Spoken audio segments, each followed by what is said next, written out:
ઇજનેરી મેડિકલ કોર્સમાં મેરિટ પદ્ધતિને બદલીને પર્સન્ટાઇલ પદ્ધતિથી પ્રવેશ આપવાની બાબતે હાઈકોર્ટે ચુકાદો આપ્યો હોવા છતાં રાજ્ય સરકાર સુપ્રીમ કોર્ટમાં જવાની નિર્ણયને પગલે કોંગ્રેસે જિલ્લા કલેક્ટરને આવેદનપત્ર આપી હાઈકોર્ટના ચુકાદાનો અમલ કરવા માંગ કરી હતી। ઇજનેરી મેડિકલ જેવા મહત્વના કોર્સમાં પ્રવેશ સંદર્ભે મેરિટ પદ્ધતિ બદલી પર્સન્ટાઇલ પદ્ધતિથી પ્રવેશ આપવાની બાબતે હાઈકોર્ટે ચુકાદો આપ્યો હોવા છતાં રાજ્ય સરકારે સુપ્રીમ કોર્ટમાં જવાનું મન બનાવી લેતા શહેર કોંગ્રેસ પ્રમુખ નરેન્દ્ર રાવત સહિતે ભાજપા સરકાર વિરુદ્ધ સૂત્રોચ્ચાર સાથે જિલ્લા કલેક્ટર ડોક્ટર વિનોદ રાવના માધ્યમથી રાજ્યના મુખ્યમંત્રીને આવેદનપત્ર સુપ્રત કરી વિદ્યાર્થીઓના હિતમાં હાઈકોર્ટનો ચુકાદો માન્ય રાખવા માંગ કરી હતી। ધોરણ 12 પછી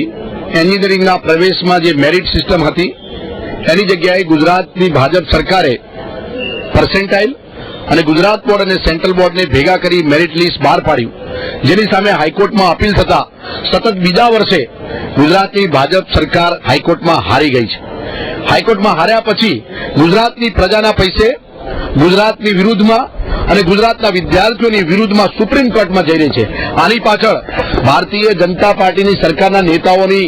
કોલેજો અને ભ્રષ્ટાચાર આદરવાનું કામ છે, પણ આની પાછળ ગુજરાતનો સામાન્ય વિદ્યાર્થી પ્રવેશથી વંચિત રહી જાય। ગુજરાત તરફી અને ગુજરાતના વિદ્યાર્થીઓ તરફી જે હાઈકોર્ટે નિર્ણય લીધો છે એ નિર્ણયને માન્ય રાખવા આજે મુખ્યમંત્રી આનંદીબેન અને ગવર્નરશ્રીને આવેદનપત્ર આપી હાઈકોર્ટના ચુકાદાને માન્ય રાખવા માટે અને સુપ્રીમ કોર્ટમાં જે નિર્ણય આવે એને માન્ય ન રાખવા માટે અમે આજે આવેદનપત્ર આપ્યું છે।